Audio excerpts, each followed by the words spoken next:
A merry little surge of electricity piped by automatic alarm from the mood organ beside. His bed awakened Rick Deckard. Surprised it always surprised him to find himself awake without prior notice. He rose from the bed, stood up in his multicolored pajamas, and stretched. Now, in her bed, his wife Iran opened her gray, unmerry eyes, blinked, then groaned and shut her eyes again. "You set your Penfield too weak," he said to her. "I'll reset it and you'll be awake and dash. Keep your hand off my settings." Her voice held bitter sharpness. "I don't want to be awake." He seated himself beside her, bent over her, and explained softly. "If you set the surge up high enough, you'll be glad you're awake, that's the whole point. At setting C it overcomes the threshold barring consciousness as it does for me." Friendlily, because he felt well-disposed toward the world, his setting had been at D. He patted her bare, pale shoulder. "Get your crude cop's hand away," Iran said. "I'm not a cop." He felt irritable now, although he hadn't dialed for it. "You're worse," his wife said, her eyes still shut. "You're a murderer hired by the cops. I've never killed a human being in my life." His irritability had risen, now, had become outright hostility. Iran said, "Just those poor Andes. I notice you've never had any hesitation as to spending the bounty money I bring home on whatever momentarily attracts your attention." He rose, strode to the console of his mood organ. "Instead of saving," he said, "so we could buy a real sheep to replace that fake electric one upstairs. A mere electric animal, and me earning all that I've worked my way up to through the years." At his console he hesitated between dialing for a thalamic suppressant, which would abolish his mood of rage, or a thalamic stimulant, which would make him irked enough to win the argument. "If you dial," Giron said, eyes open and watching, "for greater venom, then I'll dial the same. I'll dial the maximum and you'll see a fight that makes every argument we've had up to now seem like nothing. Dial and see, just try me." She rose swiftly, loped to the console of her own mood organ, stood glaring at him, waiting. He sighed, defeated by her threat.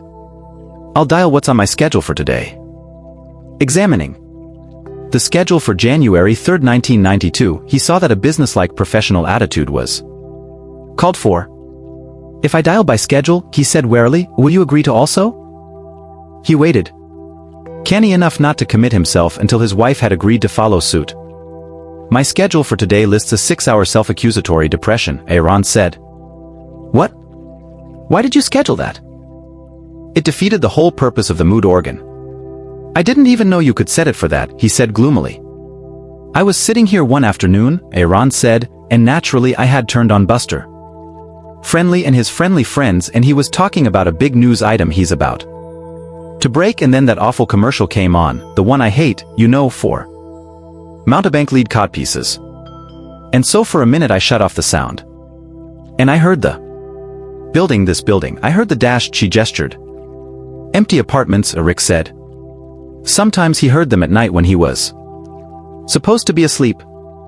And yet, for this day and age, a one-half occupied Connaught building, rated high in the scheme of population density, out in what had been before the war the suburbs, one could find buildings entirely empty, or so he had heard. He had let the information remain second-hand. Like most people, he did not care to experience it directly. At that moment, Iran said, when I had the TV sound off, I was in a 382 mood. I had just dialed it. So although I heard the emptiness intellectually, I didn't feel it. My first reaction consisted of being grateful that we could afford a Penfield mood organ. But then I read how unhealthy it was, sensing the absence of life, not just in this building but everywhere, and not reacting. Do you see? I guess you don't. But that used to be considered a sign of mental illness. They called it absence of appropriate effect. So I left the TV sound off and I sat down at my mood organ and I experimented. And I finally found a setting for despair. Her dark, pert face showed satisfaction, as if she had achieved something of worth. So I put it on my schedule for twice a month, I think.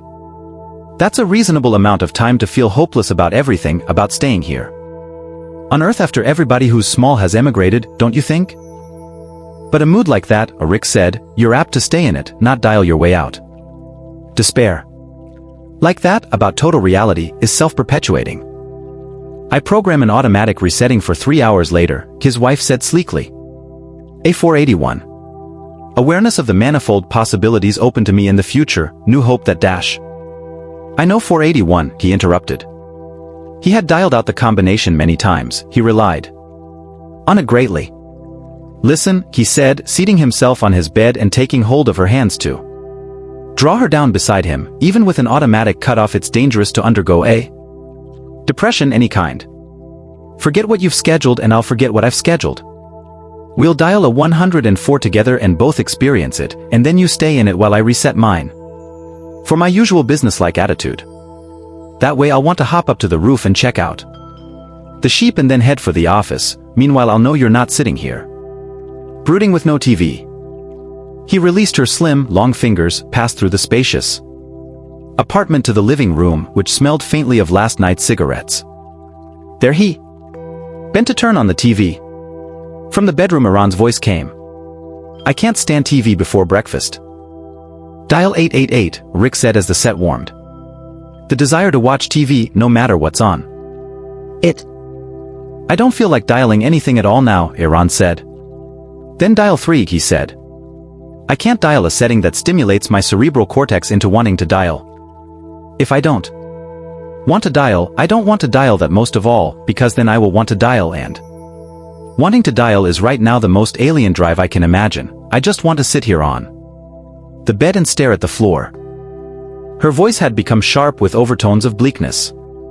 As her soul congealed and she ceased to move, as the instinctive, omnipresent film of great weight of an almost absolute inertia settled over her. He turned up the TV sound, and the voice of Buster Friendly boomed out and filled the room. Folks. Time now for a brief note on today's weather. The mongoose satellite reports that fallout will be especially pronounced toward noon and will then taper off, so all you folks who'll be venturing out dash. Appearing beside him, her long nightgown trailing wispily, Iran shut off the TV set. Okay, I give up, I'll dial anything you want me to be. Ecstatic sexual bliss, I feel so bad. I'll even endure that. What the hell? What difference does it make? I'll dial for both of us, Rick said, and led her back into the bedroom. There at her console, he dialed 594, pleased acknowledgement of husband's superior wisdom in all matters. On his own console he dialed for a creative and fresh attitude toward his job. Although this he hardly needed, such was his habitual, innate approach without recourse to Penfield artificial brain stimulation. After a hurried breakfast he had lost time due to the discussion with his wife. He ascended clad for venturing out, including his Ajax model mountebank lead codpiece, to the covered roof pasture whereon his electric sheep grazed. Whereon it, sophisticated piece of hardware that it was, chomped away in simulated contentment, bamboozling the other tenants of the building. Of course, some of their animals undoubtedly consisted of electronic circuitry fakes, too. He had of course never nosed into the matter, any more than they, his neighbors, had pried into the real workings of his sheep. Nothing could be more impolite. To say, "Is your sheep genuine?" would be a worse breach of manners than to inquire whether a citizen's teeth, hair, or internal organs would test out authentic. The morning air, spilling over with radioactive motes, gray and sun-beclouding, belched about him, haunting his nose. Fi sniffed involuntarily the taint of death. Well, that was too strong a description for it, he decided as he made his way to the particular plot of sod, which he owned along with the unduly large apartment below. The legacy of World War Terminus had diminished in potency. Those who could not survive the dust had passed into oblivion years ago, and the dust, weaker now and confronting the strong survivors, only deranged minds and genetic properties. Despite his lead codpiece, the dust undoubtedly filtered in and at him, brought him daily, so long as he failed to emigrate, its little load of befouling filth. So far, medical checkups taken monthly confirmed him as a regular, a man who could reproduce within the tolerances set by law any month. However, the exam by the San Francisco Police Department doctors could reveal otherwise. Continually, new specials came into existence, created out of regulars by the omnipresent dust. The saying currently blabbed by posters, TV ads, and government junk mail ran, "Oh, emigrate or degenerate." The choice is yours. Very true, Rick thought, as he opened the gate to his little pasture and approached his electric sheep. But I can't emigrate, he said to himself. Because of my job. The owner of the adjoining pasture, his Connaught neighbor Bill Barber, hailed him. He, like Rick, had dressed for work but had stopped off on the way to check his animal, too. My horse, Barber declared beamingly, is pregnant. He indicated the big Percheron, which stood staring off in an empty fashion into space. What do you say to that? I say pretty soon you'll have 2 horses, Rick said. He had reached his sheep now. It lay ruminating, its alert eyes fixed on him in case he had brought any rolled oats with him. The alleged sheep contained an oat-tropic circuit. At the sight of such cereals it would scramble up convincingly and amble over. What's she pregnant by? He asked. Barber. The wind? I bought some of the highest quality fertilizing plasma available in California, Barber informed him, through inside contacts I have with the State Animal Husbandry Board. Don't you remember last week when their inspector was out here examining Judy? They're eager to have her full. She's an unmatched superior. Barber thumped his horse fondly on the neck and she inclined her head toward him. Ever thought of selling your horse? Rick asked. He wished to God he had a horse in fact, any animal. Owning and maintaining a fraud had a way of gradually demoralizing one. And yet from a social standpoint it had to be done, given the absence of the Real article. He had therefore no choice except to continue. Even were he not to care himself. There remained his wife, and Iran did care. Very much. Barber said, it would be immoral to sell my horse. Sell the colt, then. Having 2 animals is more immoral than not having any. Puzzled, Barber said, how do you mean? A lot of people have 2 animals even. 3, 4, and like in the case of Fred Washburn, who owns the algae processing plant. My brother works at even 5. Didn't you see that article about his duck in yesterday's Chronicle? It's supposed to be the heaviest, largest Muscovy on the west coast. The man's eyes glazed over, imagining such possessions. He drifted by degrees into a trance. Exploring about in his coat pockets, Rick found his creased, much-studied copy of Sydney's Animal and Fowl Catalog January supplement. He looked in the index, found colts, V'd horses, offsp, and presently had the prevailing national price. I can buy a Percheron colt from Sydney's for $5,000, he said aloud. No you can't, Barber said. Look at the listing again, it's in italics. That means they don't have any in stock, but that would be the price if they did have. Suppose, Rick said, I pay you $500 a month for 10 months. Full catalog value. Pityingly, Barber said, Deckard, you don't understand about horses, there's a reason. Why Sydney's doesn't have any Percheron colts in stock. Percheron colts just don't change hands at catalog value even. They're too scarce, even relatively inferior ones. He leaned across their common fence, gesticulating. I've had Judy for 3 years and not in all that time have I seen a Percheron mare of her quality. To acquire her I had to fly to Canada, and I personally drove her back here myself to make sure she wasn't stolen. You bring an animal like this anywhere around Colorado or Wyoming and they'll knock you off to get hold of it. You know why? Because back before WWT there existed literally hundreds dash. But, Rick interrupted, for you to have 2 horses and me none, that violates the whole basic theological and moral structure of Mercerism. You have your sheep, hell, you can follow the ascent in your individual life, and when you grasp the 2 handles of empathy you approach honorably. Now if you didn't have that old sheep there, I'd see some logic in your position. Sure, if I had 2 animals and you didn't have any, I'd be helping deprive you of true fusion with Mercer. But every family in this building, let's see, around 50, 1 to every 3 APTs as I compute it. Every one of us has an animal of some sort. Graveson has that chicken over there. He gestured north. Oakes and his wife have that big red dog that barks in the night. He pondered. I think Ed Smith has a cat down in his apt, at least he says so, but no one's ever seen it. Possibly he's just pretending. Going over to his sheep, Rick bent down, searching in the thick white wool the flea set. Least was genuine until he found what he was looking for, the concealed control panel of the mechanism. As Barber watched, he snapped open the panel covering, revealing it. "See?" he said to Barber. "You understand now why I want your colt so badly?" After an interval, Barber said, "You poor guy. Has it always been this way?" "No," Rick said, once again closing the panel covering of his electric sheep. He straightened up, turned, and faced his neighbor. "I had a real sheep originally. My wife's father gave it to us outright when he emigrated. Then, about a year ago, remember that time I took it to the vet? You were up here that morning when I came out and found it lying on its side and it couldn't get up.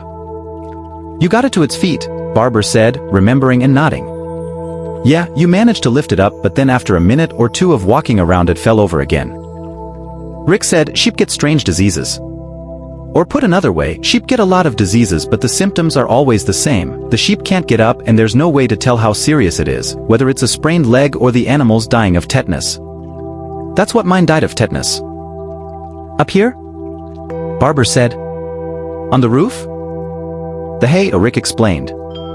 "That one time I didn't get all the wire off the bale. I left a piece and Groucho, that's what I called him, then got a scratch and in that way contracted tetanus. I took him to the vets and he died, and I thought about it, and finally I called one of those shops that manufacture artificial animals and I showed them a photograph of Groucho. They made this." He indicated the reclining ersatz animal, which continued to ruminate attentively, still watching alertly for any indication of oats. "It's a premium job. And I've put as much time and attention into caring for it as I did when it was real." But Dashki shrugged. "It's not the same," Barber finished. "But almost. You feel the same doing it. You have to keep your eye on it exactly as you did when it was really alive. Because they break down and then everyone in the building knows. I've had it at the repair shop 6 times, mostly little malfunctions, but if anyone saw them, for instance one time the voice tape broke or anyhow got fouled and it wouldn't stop buying, they'd recognize it as a mechanical breakdown." He added, "The repair outfit's truck is of course marked Animal Hospital something. And the driver dresses like a vet, completely in white." He glanced suddenly at his watch, remembering the time. "I have to get to work," he said to Barber. "I'll see you this evening." As he started toward his car, Barber called after him hurriedly, I won't say anything to anybody here in the building." Pausing, Rick started to say thanks. But then something of the despair that Iran had been talking about tapped him on the shoulder and he said, "I don't know, maybe it doesn't make any difference. But they'll look down on you. Not all of them, but some. You know how people are about not taking care of an animal. They consider it immoral and anti-empathic. I mean, technically it's not a crime like it was right after WWT, but the feeling's still there." "God," Rick said futilely and gestured empty-handed. "I want to have an animal. I keep trying to buy one. But on my salary, on what a city employee makes, if, he thought, I could get lucky in my work again. As I did 2 years ago when I managed to bag 4 Andes during 1 month. If I had known then, he thought, that Groucho was going to die, but that had been before the tetanus. Before the 2-inch piece of broken, hypodermic-like baling wire. You could buy a cat," Barber offered. "Cats are cheap, look in your Sydney's catalog." Rick said quietly, "I don't want a domestic pet. I want what I originally had, a large animal. A sheep, or if I can get the money, a cow or a steer, or what you have, a horse." The bounty from retiring 5 Andes would do it, he realized. $1,000 apiece over and above my salary. Then somewhere I could find from someone what I want. Even if the listing in Sydney's Animal and Fowl is in italics. $5,000, but he thought, the 5 Andes first have to make their way to Earth from one of the colony planets. I can't control that, I can't make 5 of them come here, and even if I could, there are other bounty hunters with other police agencies throughout the world. The Andes would specifically have to take up residence in Northern California, and the senior bounty hunter in this area, Dave Holden, would have to die or retire. Buy a cricket, Barber suggested wittily. Or a mouse. Hey, for $25 you can buy a full-grown mouse. Rick said, your horse could die like Groucho died, without warning. When you get home from work this evening, you could find her laid out on her back, her feet in the air, like a bug. Like what you said, a cricket. He strode off, car key in his hand. "Sorry if I offended you," Barber said nervously. In silence, Rick Deckard plucked open the door of his hovercar. He had nothing further to say to his neighbor. His mind was on his work, on the day ahead.